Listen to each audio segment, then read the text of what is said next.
So you were the detective for this Megan Garner case. Just tell me how long, when you started working on it, and how long were you a part of this case? I received this case in 2016 when I went to Major Crimes Unit and kept it until 2 years ago when I moved positions again. You said you kept it for, what was that last part? I'm sorry. I took the case, or I took this case in 2016, and then I passed it on to my replacement around 2022. Okay. All right. So, I mean, just kind of looking through some of the previous stories, there's not a lot of information on this case. I mean, just so I have it on record, just tell me a little bit about what we knew that day whenever Megan was first disappeared. This is the kind of case that's just a parent's nightmare. It's the kind where your kid's playing on the playground, and then when everybody looks around, the child's gone. And that's literally what happened. Megan was on the playground of the apartment complex where she lived, and when everybody started going back to their apartments, Megan just wasn't there. There's no witnesses. There was no scene or no evidence left behind. And it has been a kind of a real special case of the police departments for the past, 30 plus years. Yeah, I mean, it's not every day that, children, especially toddlers like this, 3 years old, go missing. I mean, especially with how I've worked a few missing persons cases, and, I've never had a case where they've actually found somebody, but this is almost like 30 years plus. I mean, 1991, a really long time. I mean, just tell me about the significance or the rarity of that, I guess. Well, it's 34 years later, and of course technology has changed a lot. So you got to think back in '91, you didn't have video cameras everywhere. You didn't have people with cell phones, and it wasn't unusual for kids to be on the playground, playing with their siblings and other friends, without having everybody's parents hovering right over them. So to have this happen wasn't normal, and especially not to be seen, not to have any kind of witness or any information about it. So it was a very large investigation. It's brought up continuously over the years. There's always phone calls or information received that we do follow up on, but so far there's been no success. And you talked about, of course, over 30 years since this happened, the technology wasn't the same back then in 1991, but I mean, has that kind of created more challenges for the detectives who worked this case throughout the time? It does, because there's things obviously we can do now that couldn't be done 30 years ago because the technology didn't exist then, and the people then, there's no way you can predict what tools you'll have in the future. So they have no idea of what they could preserve and save and what they could do for a case that's still being looked at 30 years ahead. You just can't predict that. So that's always a battle with any kind of cold case.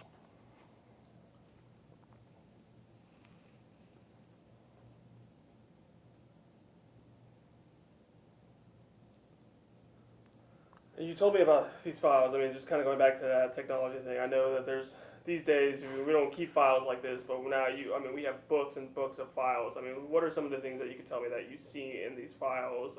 I mean, are these just reports? Are these tips? I mean, what are in these files? We've got everything from the original reports.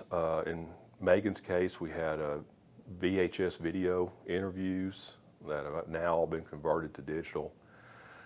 You've got old lab reports, photos, sketches. You can have varied amounts of information from labs, from DPS to FBI even. All that stuff can be present in these cases. And in some, not necessarily in Megan's case because there was not a lot of physical evidence, you can have boxes of physical evidence like we still have for other cases where that was available. So, sorry, does that answer your question? No, that's fine.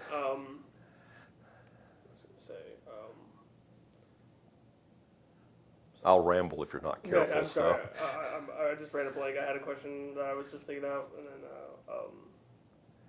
I'll tell you this. In Megan's case, and I believe this is the only case we've ever done this, NECMIC, which is the National Center for Missing and Exploited Children, they came in, they sent two guys in for a week here around 2018, 2020.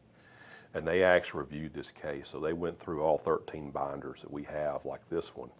They went through all those binders, reviewed every bit of information, reviewed the suspects, and made any kind of suggestions they could come up with continued options that maybe had not been fully explored.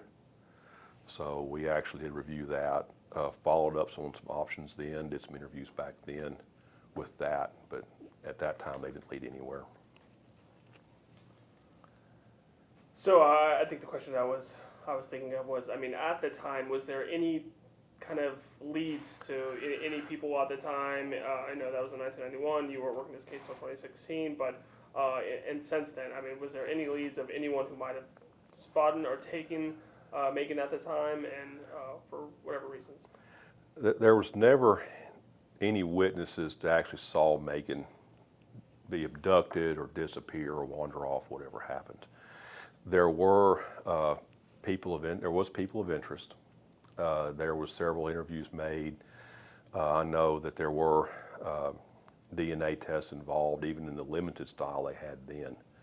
So yes, there was people of interest that were interviewed that might have had an involvement, but those were pretty much all ruled out. Was there one particular? No, sorry. Real quick, I do want to make sure that we stress that he's not the first detective on this. Yeah. That Yeah.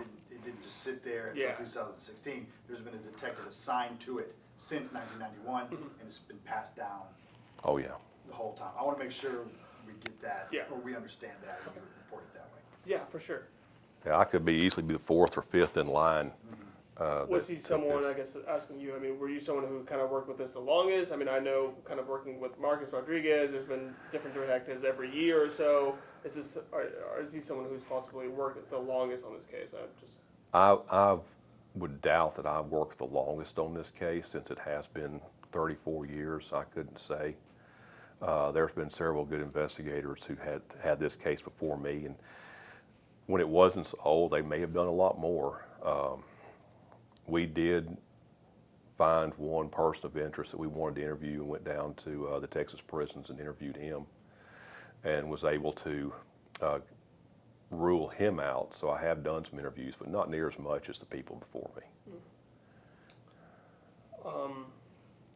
So since then, I mean, what I understand is just, has there been any updates? I mean, anything that you found in your time as a detective working this case that were something, any leads?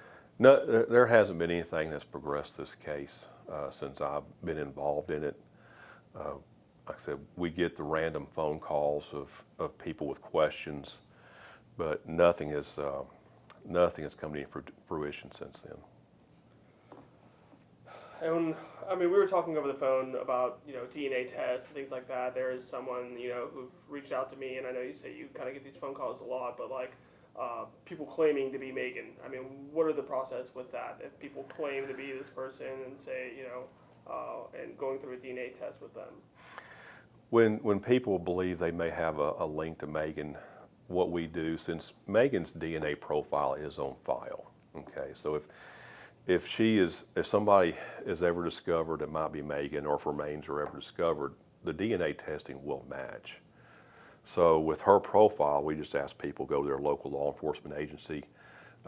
Their DNA can be submitted to the CODIS database and can be tested. And so far, that's been done several times, and there have been no matches. I mean, roughly how many times? I mean, how often do you get? I think you told me how often do you get these kind of phone calls? Like, hey, I'm Megan. Like specifically, I was reaching out to a Facebook page, and this person tries to claim that they are Megan Garner and that they were sex trafficked and things like this. Very far-fetched story, it seems like, and something that's way above my head. But I think you were telling me how often you get these kind of phone calls. We might get 2 to 4 a year that call in with concerns. And sometimes just talking with them, we can eliminate that possibility. And frequently, though, we'll let them help facilitate that DNA testing. for them. Of course, if they are not in this area, we can't do it directly. We have to coordinate, or they'll coordinate with their local law enforcement agencies. I think the most recent update in this case that I was able to see from previous reporting we've done is that their technology has helped by letting us see a kind of like an age progression of what Megan would look like at this point. Just tell me a little bit about that. I believe it's 5 years, NECMIC does an age progression and posts that to their website. And that's based on pictures of her parents, her mother, and just just the technology involved in how they do that, which is kind of a mystery to me, but they're very good at it. So that's about a 5-year update when that occurs. And I mean, what does this go along with the case? How does that kind of link that in and maybe open up new doors possibly? That goes in with possible sightings of Megan or people who think they've had a questionable past, not sure where they're from, and what Megan might look like if she was still walking the streets today.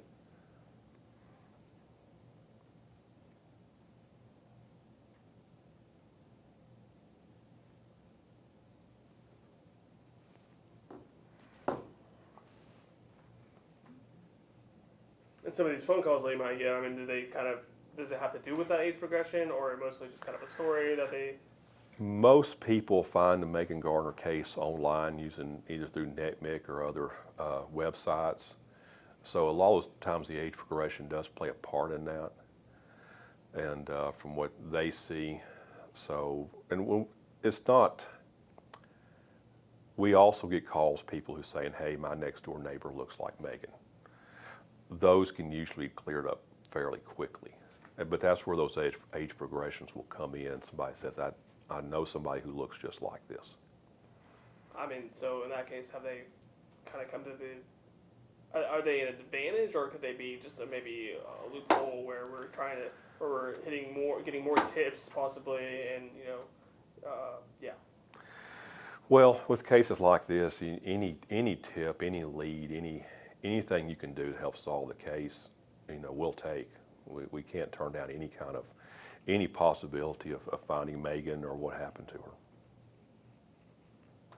And just so I understand, you're not currently working this case right now, or is it currently passed on to another detective? Correct, Okay. correct. I'm not currently assigned to these types of investigations. And so, I mean, how often were you maybe in the new detective? How often are we kind of reaching and touching base with the family? This has been over 30 years. I can't imagine that they're having daily phone calls with them. Usually whenever we get one of those phone calls that come in, somebody who thinks they've seen Megan identified or some involvement, we'll reach out to Megan's mother. We still do have contact with her. I think I've exchanged emails with her at least twice this year.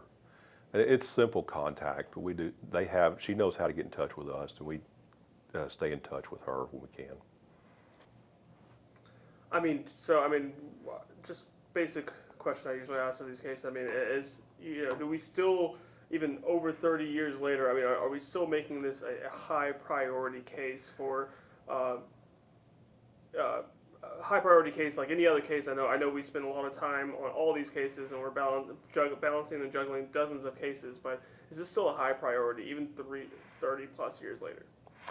Yeah, no cold case that we have is closed. That's by definition. It's still an open investigation, even 30-year-old cases. This is an open case.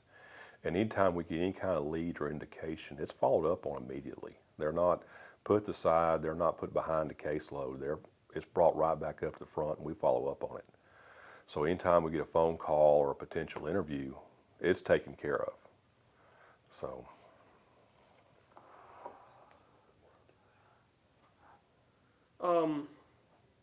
I mean, I know I keep saying this, but like over 30 years later, I mean, do we still have any hopes?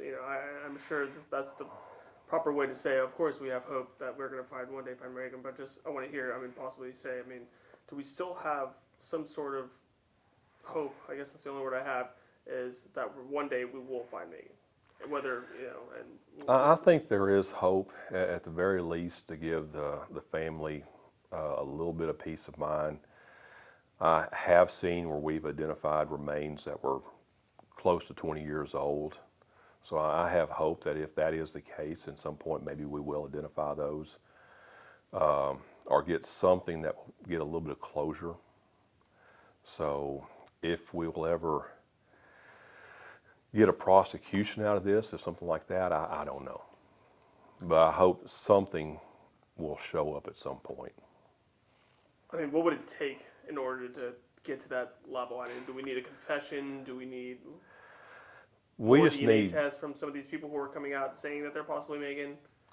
we just need somebody who knew something, and maybe it's just to clear their own conscience, just to come forward and say something so we can get some closure, just so we can put a final, this is what happened. And sometimes that's the case. Maybe it's just somebody that's been wearing on them for years. They knew something. Maybe themselves did not do anything, but they knew somebody who was involved. Just to step forward and say, hey, it's been long enough. We need to know what happened to Megan. And when it comes to cold cases, I know we had another case here within the past 2 weeks, older than this one, where some new information surfaced that's revitalized that investigation a little bit. Not Megan's case, but a different one. So that stuff does occasionally happen.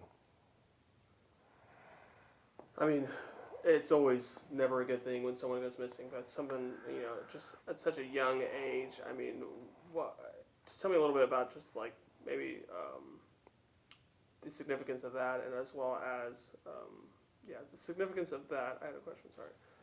Just someone at a very young age, it's never good for someone to go missing, but just the importance of probably finding someone just to help give the family closure. Children are the true victims in our world. They are, it's hard to hold them accountable for what they might do wrong or not thought through. They're children, they don't have that ability. So when something happens to a child, they become up missing, or they're a victim of some other offense, it just kind of pulls on the heartstrings. It's very seldom anything they could actually control. So not putting any blame on anybody that was actually at the complex, but it's really hard for people when they see this happen to children, and maybe they relate it to their own. Like I said, this is one of those true tragedies where the kid just vanishes into midair, and everybody's trying to find out what happened. So that's what happened here. Reading some of the articles, pages, things like that. I mean, she was last with her brother and sister, I believe, her siblings at the park. I mean, do we know what the mom was doing at the time? I mean, we don't want to put any blame here, but just kind of curious. No, and there's really is no blame to be placed. The kids, along with some other children that lived in the area, were playing there at the playground, and the parents were nearby at their apartment, so they weren't gone anywhere. They weren't out of sight, out shopping. They were doing what was normal for that time period. And I'll be wrapping up here shortly, but I mean, someone like yourself who's worked on this case for years, I mean, is this a special case maybe for you, and maybe possibly just working so closely with it for years, making these phone calls with the family members, just like any case, I guess, but this one has to do with a young girl. It's been 30 plus years, things like that.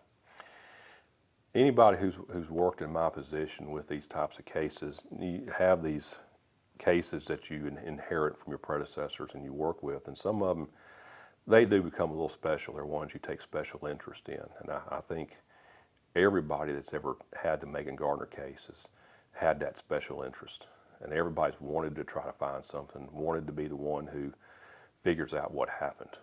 So it does take a little bit more of your time, or more of your more of your heart, however you want to put it. But yeah, they touch people.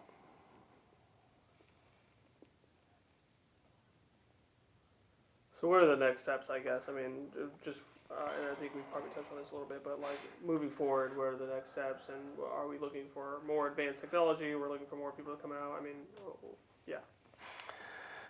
Well, the communications have grown over the years, getting the message out.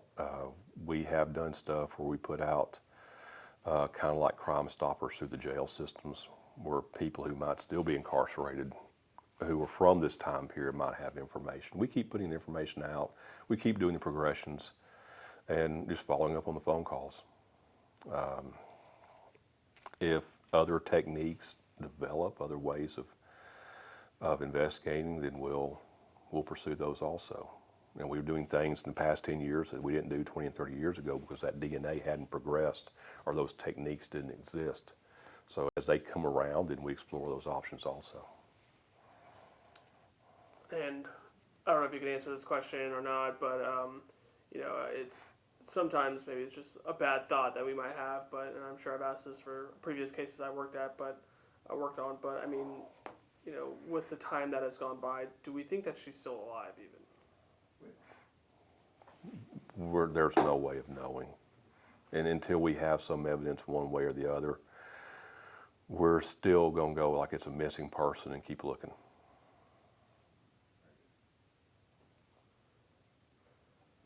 Okay. Let's see. What about a father? Is a father pretty? Do we relationship there? I've seen the mother on things. I've seen the aunt be brought up. I don't know about the father. I do all my correspondence with the mother. At the time, I do not believe. I'm gonna call off the record. I don't think they were together. I don't think so. I don't think there's one. I don't think Dad was in the picture even then. Just curious. So yeah. And I don't know the full story about that. So. Okay. I think we covered a lot of bases there.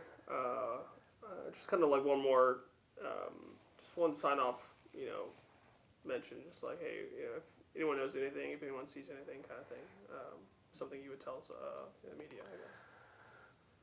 We really want closure for Megan's mom. And if anybody knows anything, please tell us.